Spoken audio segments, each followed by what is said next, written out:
Dans cette vidéo, il est question pour moi de vous parler de la plus grande arnaque du monde de la téléphonie mobile, notamment celle de Apple.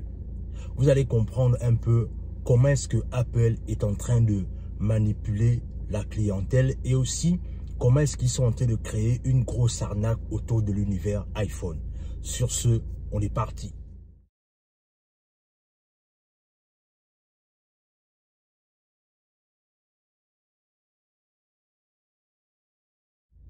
Salut, moi c'est Warren et bienvenue dans ma chaîne Guerrier Mental. Ici, on parle de développement personnel, on parle d'entrepreneuriat. Ce sont des thématiques qui vous parlent de choses à faire. La première, tu t'abonnes à la chaîne et tu cliques sur la cloche de notification. Et la deuxième, tu nous suis à travers nos réseaux sociaux, notamment Facebook et Instagram. Alors, aujourd'hui, en fait, il est question pour moi de clairement vous parler de l'iPhone. Et on va parler de l'iPhone dans quel sens? Dans le sens là où on va parler de l'iPhone, justement, dans le sens là où le nouveau iPhone 14 qui vient de sortir. Oui, vous l'avez bien compris. On va parler en fait du nouveau iPhone qui vient de sortir, notamment le iPhone 14. Alors, pourquoi est-ce qu'on parle de ça aujourd'hui? On va parler de ça aujourd'hui simplement parce que mercredi, vous savez que le iPhone est sorti cette semaine, c'est-à-dire le tout dernier, le iPhone 14 est sorti cette semaine en fait.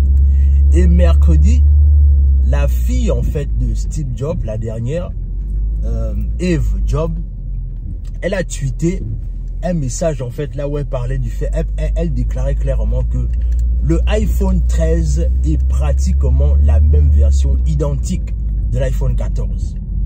Et moi bien évidemment, j'avais constaté ça parce que le téléphone avec lequel je vous filme actuellement, c'est un iPhone 13.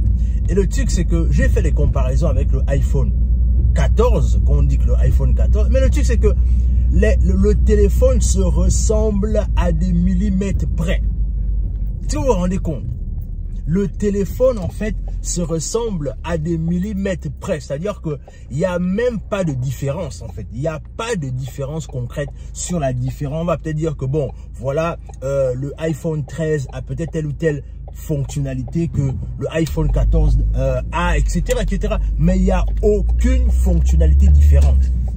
Et la réalité, c'est que la fille de Steve Jobs, certainement, comprenant que ça devenait vraiment une grande nébuleuse, c'est la raison pour laquelle elle a décidé de tweeter ce message, en fait. Et en tweetant ce message, bien évidemment, c'est clair que elle a dévoilé un poteau rose. Mais la réalité, c'est que même quand elle dévoile ce poteau rose, il faut aussi bien savoir une chose, c'est que est-ce que ça va dissuader les clients? Est-ce que le fait que la fille de Steve Jobs a clairement tweeté le fait qu'aujourd'hui, le iPhone 13, elle met encore aller plus loin en disant que depuis la mort de son père en 2011, en fait, toutes les séries des iPhones qui sont sortis après ne sont en fait que de pures arnaques en fait. Elle disait ça, c'est-à-dire que quand elle expliquait son message, elle expliquait en fait la réalité que il n'y a rien de concret qui a véritablement changé dans l'univers iPhone depuis le départ de son père. C'est-à-dire que les réalités sont toujours là. C'est-à-dire qu'on peut juste faire une petite modification par-ci, par-là. On change un petit truc par-ci, par-là. Et après, on fait une grande pub derrière en disant le iPhone tel temps est sorti, etc., etc. Mais la réalité, c'est qu'elle disait clairement que depuis là, c'est-à-dire qu'il n'y a plus eu aucune créativité dans l'univers iPhone. Et la réalité, c'est que si vous faites bien attention, c'est clair qu'à un moment donné, si vous n'êtes pas dans l'univers de la consommation juste excessive, vous allez clairement constater que iPhone n'a vraiment rien fait de particulier. C'est-à-dire qu'à chaque fois, on est simplement en train de dire aux gens, voilà, il y a un nouveau iPhone qui sort, les gens se précipitent pour aller l'acheter. Il y a un nouveau iPhone sort, les gens se précipitent à aller l'acheter. Mais quelle est la vraie différence? Et même là, encore, j'ai vu un message là où quelqu'un disait que aujourd'hui, on est prêt même à prendre le iPhone 5, on fait quelques petites modifications juste à des millimètres près, on met ça sur le marché et on dit que c'est l'iPhone 15, les gens vont aller acheter.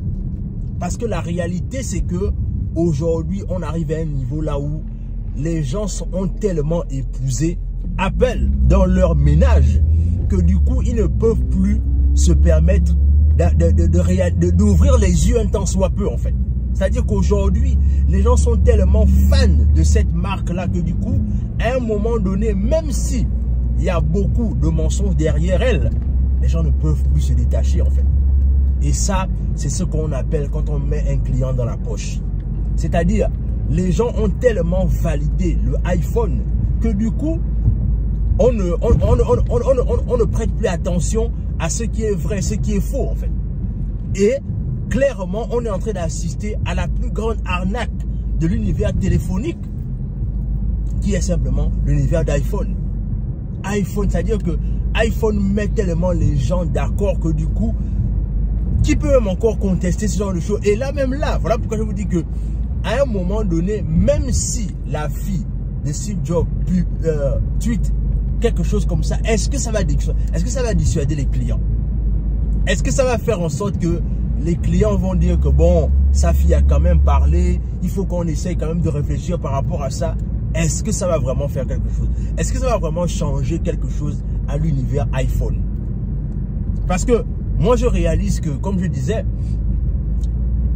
il y a des gens, c'est-à-dire qu'il y a des gens qui font la queue dans des stores, qui se réveillent à des heures tardives et qui ont attendu ce iPhone-là, le iPhone 15, le iPhone 14.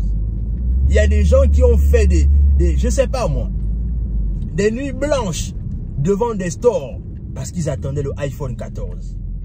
Mais la réalité, c'est que quand on compare les deux, et là je vais vous mettre la photo en image, vous allez voir que c'est pratiquement la même chose. Et même là, ce que je vais quand même aller plus loin, c'est que je vais aller dans un store Apple, je vais prendre les deux, vous allez regarder, vous allez voir. Mais la réalité est celle-ci, c'est-à-dire que on arrive à un niveau là où cette arnaque-là a été tellement validée par les clients que voilà, les gens se font arnaquer aux yeux et aussi de tout le monde. Parce que ce qu'on dit souvent, c'est-à-dire, récemment même, il y a quelqu'un qui disait qu'il voulait acheter un iPhone 13, mais le client lui a simplement dit que non, c'est pas la peine d'acheter le iPhone 13 actuellement parce que le iPhone 14 arrive. Est-ce que vous voyez un peu?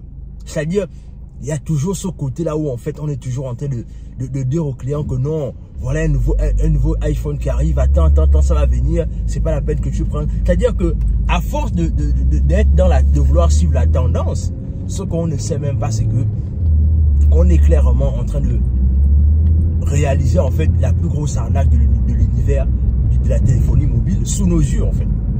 Dans tous les cas, comme je disais, est-ce que ça va dissuader les gens en fait? Est-ce que ça va dissuader les clients d'Apple? Est-ce que vous pensez ça en fait? Dites-moi ce que vous en pensez en commentaire. Abonnez-vous à la chaîne, partagez la vidéo autour de vous, laissez un like, laissez un commentaire et sur ce, on se dit à la prochaine.